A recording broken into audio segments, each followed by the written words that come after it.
Hi everyone and welcome to this brand new video. Today we will be learning 3 amazing simple false cuts that you will be able to do in no time. So without further ado, let's learn these 3 false cuts.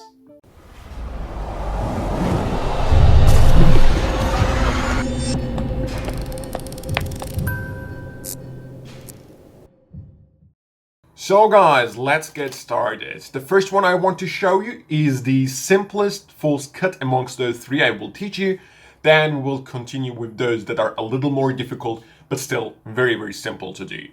So the first false cut, we have 2 jokers, one on the bottom of the pack, one on top of the pack. We'll just give these cards some cuts, complete the cuts. And those cuts were false. So guys, let's learn this very simple one. This really does not need any skills whatsoever.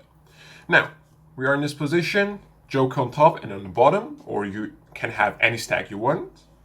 And what really happens is this. You cut 1/3 of the pack to your left, a half of the remaining cards to the middle, and the remaining ones to your right.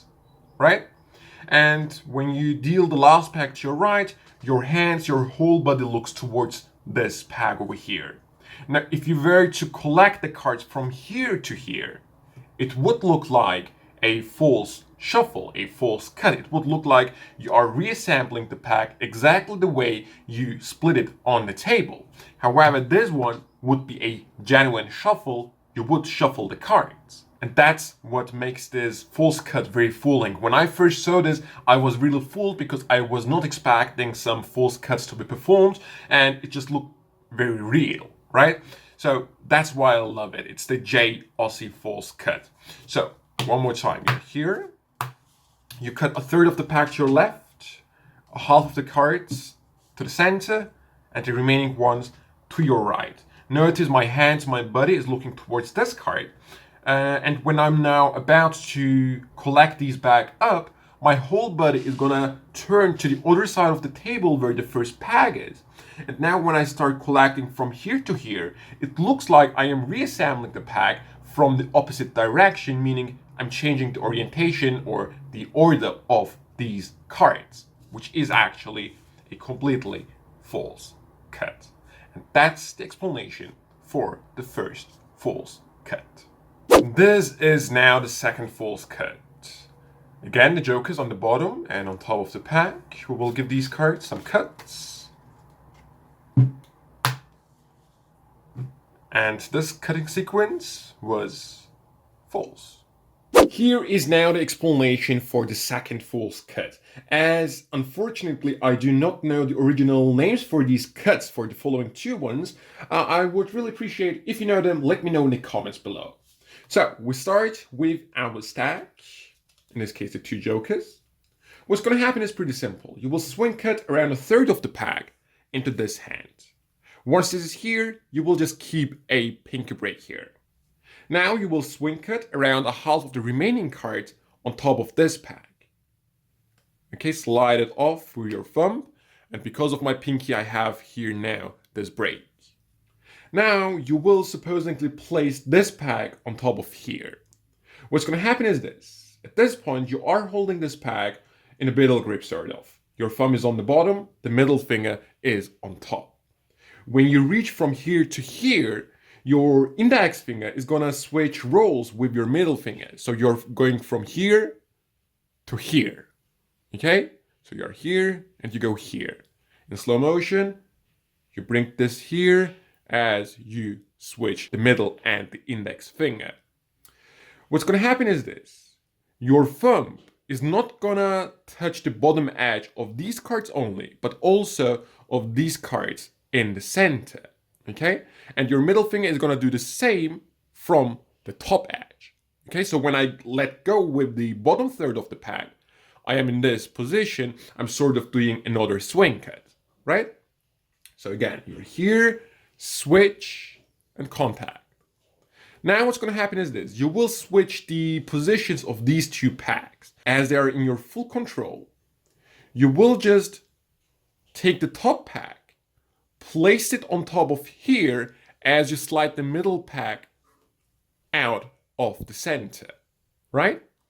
And one key thing here is that you still maintain the same break. So one more time. This is actually very simple to do, but as there are a lot of packs, 3 packs to follow along, it looks a little complicated, I believe. So swing cut, break. Swing cut, it is above the break. Switch fingers. Switch the middle at the top pack. Like so. Maintaining the same break with your pinky. Right? And this pack now just gets dropped on top of the pack. So now you're in a situation where underneath the break you have the top part of the pack, and above the break you have the bottom part. Meaning you just have to cut the cards underneath the break to the top by using just a single cut, or you can transfer the break to thumb break and perform 2 more cuts by doing the double undercut, which basically causes you to perform an extra cut that might make it look like you're shuffling the cards even more. And you're done. That's the second false cut. Here is now the third false cut. It's actually one of the first ones I have learned. The 2 jokers again in their original positions. Some cuts, and everything was false. So guys, here is the last false cut. This one I really do love because whenever I perform this, it gets great reactions because it looks a little fancy, right? So before we start, you have to learn this little move. You take a third of the pack and you do this. This looks pretty simple, but if you have never done like flourishy stuff, this might be something that you have to get used to. What's really happening is this. Index finger curls down to the center of the back from the bottom. And these 3 fingers just clip the long edge of the cards a little. So when you extend your index finger, the cards don't fall on the table. So these fingers prevent the cards from falling. So you're here, clip the long edge of the cards a little with these 3 fingers. Your index finger curls down and it is just gonna extend. And when it is extending, it will make the cards turn around facing up. Okay, that's it. You're here, clip, it goes down, it extends, and you turn around the cards facing up. So that's the move you have to be able to do to perform the following false cuts. Okay, just practice that. Once you can do that, you're ready to go. You swing cut a third of the pack into this hand, so it is the position for doing that.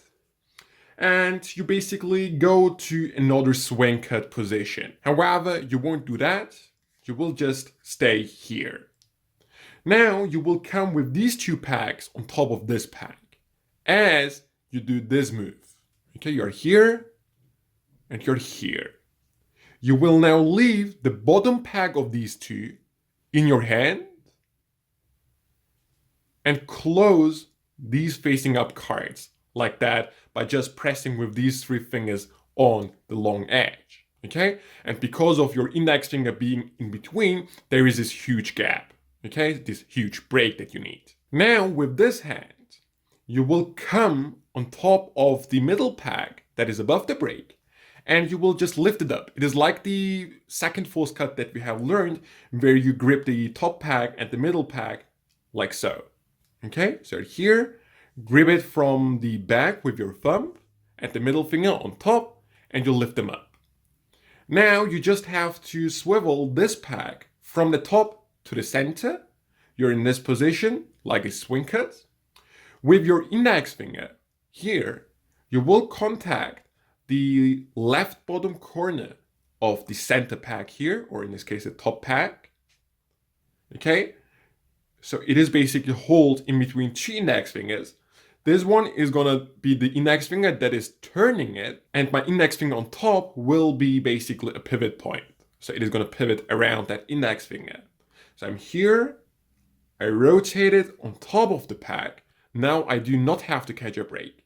I just now have to leave this pack to the top, and that was the false cut. So guys, you just learned 3 amazing, simple false cuts.